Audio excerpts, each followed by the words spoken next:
नेपालमा भएको जेनजी आन्दोलनपछि नेपालको अन्तरिम सरकारले फागुन 21 गते गराएको प्रतिनिधि सभाको चुनावको आजदेखि मतगणना सुरु भएको छ र तपाईँ मतगणनाको परिणाम हेर्न चाहनुहुन्छ, अर्थात् कुन क्षेत्रमा कुन क्यान्डिडेट कति भोटबाट अगाडि छ र कति भोटबाट पछाडि छ, यदि तपाईँ हेर्न चाहनुहुन्छ भने तपाईँ यस भिडियोमा बनिराख्नुहोस्। किनभने म तपाईलाई अथेन्टिक सोर्सबाट कसरी मत परिणाम हेर्ने भने सिकाउनेछु।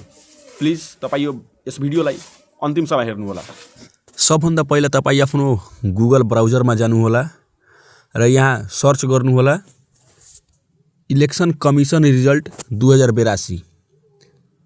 सर्च गरेपछि यहाँ आउँछ मतगणना प्रगतिको विवरण इलेक्सन कमिसन नेपाल। यो चाहिँ इलेक्सन कमिसनको अथेन्टिक सोर्स हो, अर्थात् वेबसाइट हो।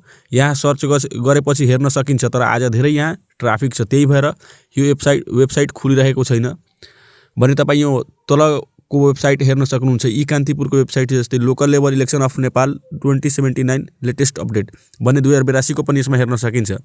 यहाँ क्लिक गर्नुहोला अनि त्यसपछि तपाईँ माथि गएर तपाईँ यहाँ हेर्न सक्नुहुन्छ धेरै पार्टीको कति विन लिड भएको छ, सबै हेराइरहेको छ।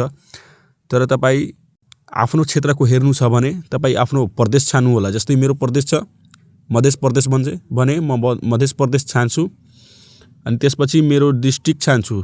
डिस्ट्रिक्ट मेरो बारा जिल्ला हो अनि त्यसपछि कन्स्टिट्युएन्सी चाहिँ मेरो क्षेत्र कुन हो अनि क्षेत्र मेरो 3 नम्बर रहेको छ भने म यहाँ 3 नम्बर छान्छु अनि यहाँ सर्च गर्नु होला। सर्च गरेपछि तल गर्नु होला। जस्तै मेरो क्षेत्रमा क्यान्डिडेट हुनुहुन्छ अरविन्द शाह राष्ट्रिय स्वतन्त्र पार्टीको, फर्मुला मन्सुर नेपाली कांग्रेसको, रामबाबु कुमार यादव समाजवादी पार्टीको।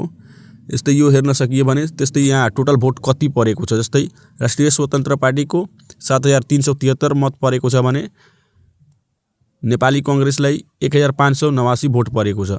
जस्तै 5784 भोटले राष्ट्रिय स्वतन्त्र पार्टी अगाडि हुनुहुन्छ भने फर्मुला मन्सुर अर्थात् नेपाली कांग्रेसको 5784 भोटले पछाडि हुनुहुन्छ। यस्तै तपाईँ यो एउटा अथेन्टिक सोर्स हो, यहाँबाट तपाईँ हेर्न सक्नुहुन्छ तपाईँ आफ्नो क्षेत्रको।